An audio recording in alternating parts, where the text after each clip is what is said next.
Hello दोस्तों, कैसे हैं आप सब। राम जी की पाठशाला में आपका बहुत बहुत स्वागत है। उम्मीद करता हूँ आप सब अच्छे होंगे और आपकी तैयारी भी बहुत ही बेहतर ढंग से चल रही होगी।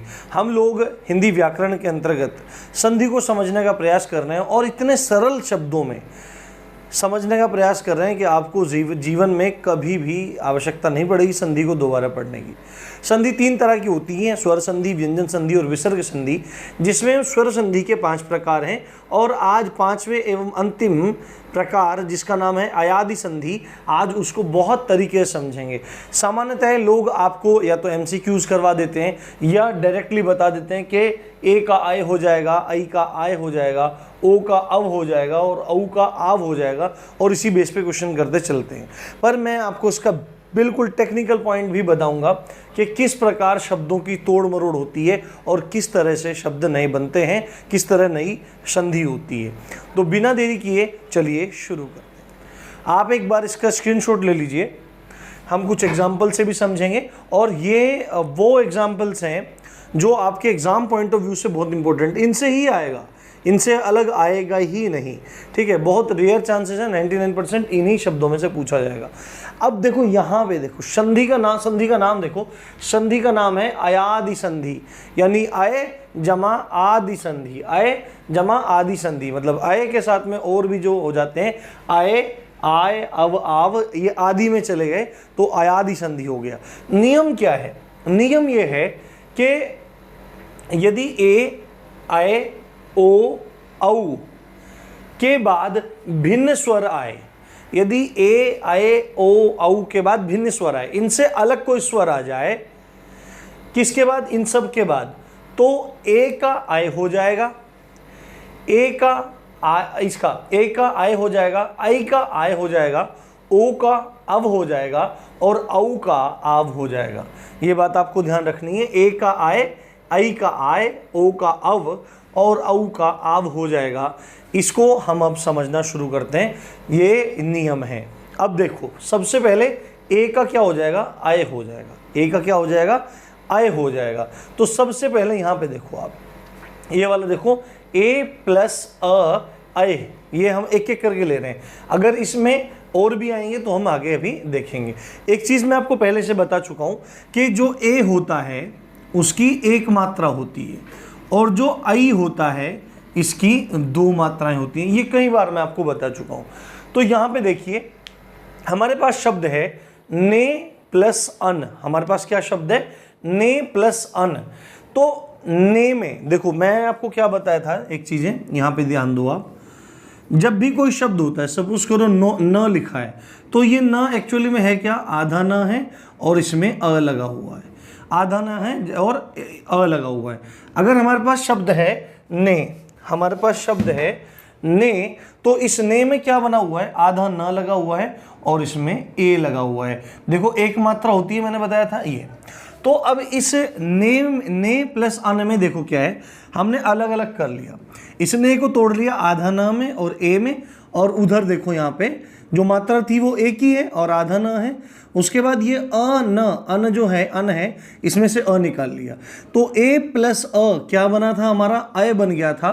तो अब हमारे पास शब्द रचना क्या आई? आधा न, अय आया और न आया। आधा न आया, अय आया और न आया। तो अब होगा क्या? देखो, अब ये जो आधा न है, जैसे ही ये अ से जुड़ जाएगा, ये पूरा न हो जाएगा, ये वाला पूरा न हो जाएगा और बाकी का जू का तू लिखा जाएगा। क्या बन जाएगा? नयन बन जाएगा। अब यहाँ पे देखो, शे प्लस अन, शे में से ए की मात्रा निकली और उधर से अन आया। ए के बाद अगर अभिन्न स्वर आता है तो क्या आ जाता है? अय हो जाता है। तो ए और आ मिलके अय हो गया। यहाँ पे आधा श बचा था और यहाँ पे देखो, यहाँ पे आधा श बचा था, आगे अय बचा और फिर न बचा। तो ये दोनों मिलके हो गया पूरा श और बाद में क्या हो गया? यन। तो ये क्या हो गया? हमारा शयन। ये क्या हो गया? हमारा शयन हो गया। उसके बाद अब हम देखते हैं अय का। ए का तो देख लिया हमने, ए का हो गया अय, आई का हो गया आय, आई का हो जाएगा आय। यहां पे देखो, हमारे पास है आई प्लस अ, आई के बाद कोई भी आएगा तो क्या हो जाएगा? सिंपल आय हो जाएगा। समझने का प्रयास करो, अगर समझने का प्रयास ही नहीं करोगे तो होगा नहीं। अगर समझने का प्रयास करोगे तो सब काम हो जाएगा। तो ए आई प्लस आई प्लस अ आय हो जाएगा। शब्द देखो, नई प्लस अक, नई प्लस अक, दो मात्रा किसकी होती है? दो मात्रा होती है आई की। उधर से क्या आ गया? आय। तो ए जमा अ क्या हो गया? हमारा आय हो गया। और अब हमारे पास देखो, यहां पे मैंने बोला था जैसे ही कोई भी मात्रा हट जाती है, कोई भी स्वर हट जाता है, व्यंजन में क्या होता है? स्वर छुपे होते हैं। व्यंजन में क्या होता है? स्वर छुपे होते हैं। और जैसे ही स्वर अलग करते हैं तो वह शब्द, वह वर्ण है, आधा रह जाता है। तो हमारे पास यहाँ पे क्या बच गया? आधा न बच गया। और इस ए और अ का क्या बन गया? हमारे पास आय बन गया। और लास्ट में क्या बच गया? क। तो ये न और ये क मिल, ये न और ये अ मिलके क्या बन गया? न। तो ये पूरा शब्द क्या बन गया? नायक। तो जिस प्रकार हमने नायक बनाया उसी प्रकार आप कमेंट सेक्शन में हमको गायक का संधि विच्छेद करके दिखाएंगे कि गायक का संधि विच्छेद क्या है। अब देखो एक चीज है, मैंने कल भी बताया था, ये सिंपल फॉर्मूला है कि ए के बाद अगर भिन्न स्वर आए तो आय हो जाएगा, आई के बाद अगर भिन्न स्वर आए तो आय हो जाएगा, ओ के बाद अगर भिन्न स्वर आए तो अब हो जाएगा, और औ के बाद अगर भिन्न स्वर आए तो आव हो जाएगा। ये बात है।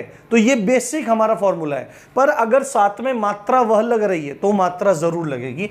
यहां पे देखो, आप यहां पे देखो, आई प्लस ई, आई प्लस ई क्या हो जाएगा? आई हो जाएगा, है ना। अब आप समझेंगे, आपने तो आय बताया। ये बेसिक फॉर्मूला है कि आई के बाद में अगर कुछ भी भिन्न स्वर आता है तो हमारा आय हो जाएगा। पर जो ये स्वर आया है, अगर ये खाली अ है तो सिंपल आय ही रहेगा। पर अगर यहाँ पे मात्रा है छोटी की, बड़ी की, बड़े ऊ की, जो भी मात्रा है वो हमारी उसके साथ में चली जाएगी। तो ए के बाद भिन्न स्वर आया तो क्या आ गया हमारा? देखो मैं दोबारा यहाँ पे लिख के बताता हूँ। अगर ए के बाद भिन्न स्वर आया तो हमारा क्या आ गया? आय आ गया। और ये छोटी ई की मात्रा है, इसलिए यहाँ पे क्या आ जाएगा? आई आ जाएगा, आई। तो हमारे पास शब्द है नई जमा इका, नई जमा इका। दो मात्राएं किसकी होती हैं? आई की होती हैं। उधर से आया इका, तो हमारे पास क्या आ जाएगा? ये दोनों मिलके क्या बन जाएंगे? ए के बाद भिन्न स्वर आया आय, और ई की मात्रा आई। तो अभी हमारे पास क्या बच जाएगा? ऊपर इसमें से बच गया था हमारे पास आधा, ठीक है। उधर उसके बाद आ गया हमारे पास आई, और उसके बाद क्या बच गया? का। तो ये न और ये आ मिलके क्या बन जाएगा? ना। और उसके बाद शब्द बन जाएगा हमारे पास नायिका। इसी प्रकार हमारा गायिका बन जाएगा। इसका भी आप कमेंट सेक्शन में मेरे को करके बताएंगे। उम्मीद करता हूँ आपको चीज़ें बहुत अच्छी लग रही होंगी, और अच्छी लग रही हैं तो सब्सक्राइब कीजिए और मैक्सिमम शेयर कीजिए, ठीक है। अब हमने ए और आय का समझ लिया, अब समझते हैं औ का। अब समझते हैं औ का। बहुत ज़्यादा इंपॉर्टेंट है, सारे वर्ड बहुत ज़्यादा इंपॉर्टेंट है, अपने दिमाग में डाल लो। इसके अलावा कुछ खास करने की आवश्यकता नहीं है, इसमें से ही आपका काम चल जाएगा। अब हमारे पास क्या है कि ए के बाद अगर भिन्न स्वर आए तो आय हो जाता है, आई के बाद आए तो आय हो जाता है, औ के बाद आए तो अब हो जाता है, ओ के बाद आए तो क्या हो जाता है? अब हो जाता है। तो अभी यहां पे देखो, ओ के बाद अगर भिन्न स्वर आया है तो यहां पे क्या हो गया? अब हो गया। हमारे पास शब्द है पो प्लस अन। हमारे पास शब्द क्या है? पो प्लस अन। तो पो में क्या है? ओ की मात्रा है, और उधर से क्या आया? आ आया। ओ के बाद भिन्न स्वर आया तो किसमें बदल गया? अब में बदल गया। किसमें बदल गया? अब में बदल गया। अब ये जो ये पो है, इसमें से ओ निकल गया तो क्या बचा? आधा प बचा। आधा प बचा, यहां पे लिख के बता देता हूं। आधा प बचा, उसके बाद ओ और ये मिल गया अब में, और उसके बाद बाकी क्या बच गया? न बच गया।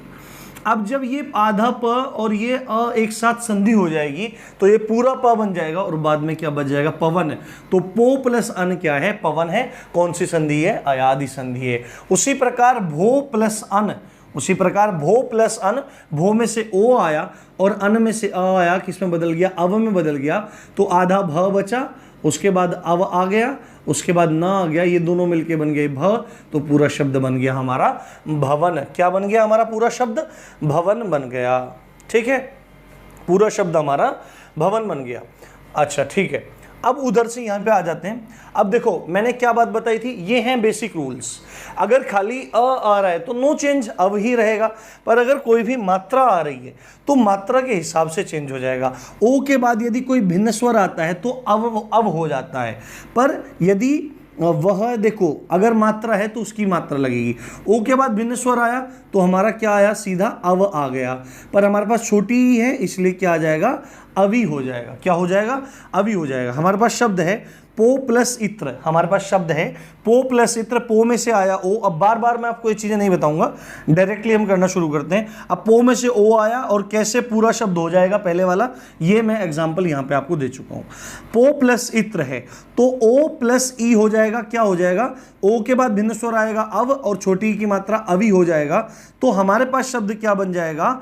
ये बन जाएगा हमारे पास शब्द, देखो आधा प बच गया, उसके बाद अवि बच गया और उसके बाद लास्ट में बच गया त्र।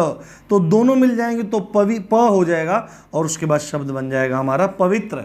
हमारे पास शब्द क्या बच जाएगा? पवित्र। अब ओ के बाद यदि बड़ी ई आ जाती है तो क्या हो जाएगा? अवि, अवि हो जाएगा। ठीक है। अब ओ के बाद कोई भी भिन्न स्वर आता है तो अब हो जाता है, अब हो जाता है और बड़ी ई की मात्रा तो अवि हो जाएगा। शब्द है गो प्लस ईश, शब्द है गो प्लस ईश, तो गो में से आया ओ।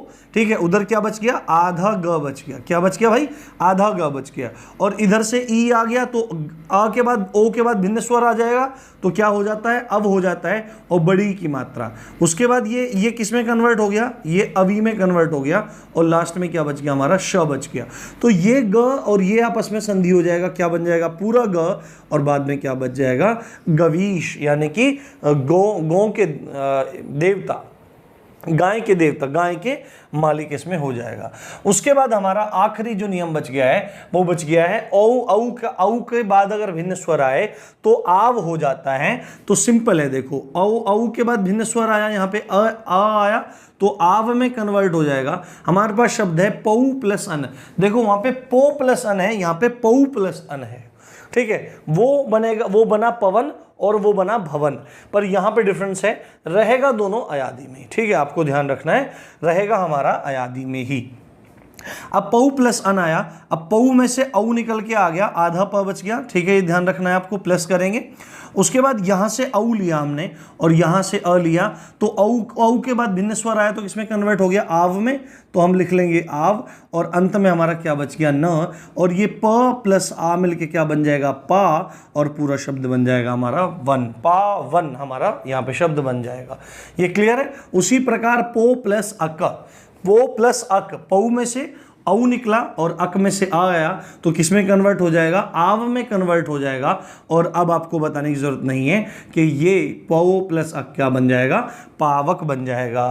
क्लियर हो गई होगी बात? अगर क्लियर हुई है तो कमेंट सेक्शन में ज़रूर बताना, और अगर कोई कमी भी लग रही है, कंटेंट बेस कोई कमी भी लग रही है या आप कुछ और चीज़ें चाह रहे हैं तो वो आप ज़रूर बताना। आपका फीडबैक हमारे लिए बहुत इंपॉर्टेंट है। ठीक है, उसके बाद यहाँ पे देखिए, अब हमारा अंतिम शब्द है। अब देखो मैंने क्या बोला था, ये बेसिक रूल्स हैं, और उसके बाद फिर डिपेंड करता है कि कौन सा स्वर आ रहा है। जो स्वर आ रहा है उसकी मात्रा लग जाती है। सामान्यतः अ की कोई मात्रा लगती नहीं है, आ जाएगा तो भी डंडा लग जाएगा, ई आ जाएगा उसकी मात्रा लग जाएगी, बड़ी ई आ जाएगी उसकी मात्रा लग जाएगी, ऊ आ जाएगा उसकी मात्रा लग जाएगी। तो यहाँ पे हमारे पास शब्द है औ प्लस ऊ, तो औ के बाद भिन्न स्वर आता है तो क्या आ जाता है? आव आ जाता है, और छोटा ऊ है तो क्या हो जाएगा? आवू हो जाएगा। क्या हो जाएगा? आवू हो जाएगा। उसके बाद हमारे पास शब्द है भऊ जमा उक, भऊ जमा उक, भऊ में से क्या आया? भऊ में से औ आया और उधर से आया हमारा ऊ, तो ओ के बाद भिन्न स्वर आया तो क्या हो गया? आव हो गया, और छोटे ऊ की मात्रा क्या होगी? ऊ।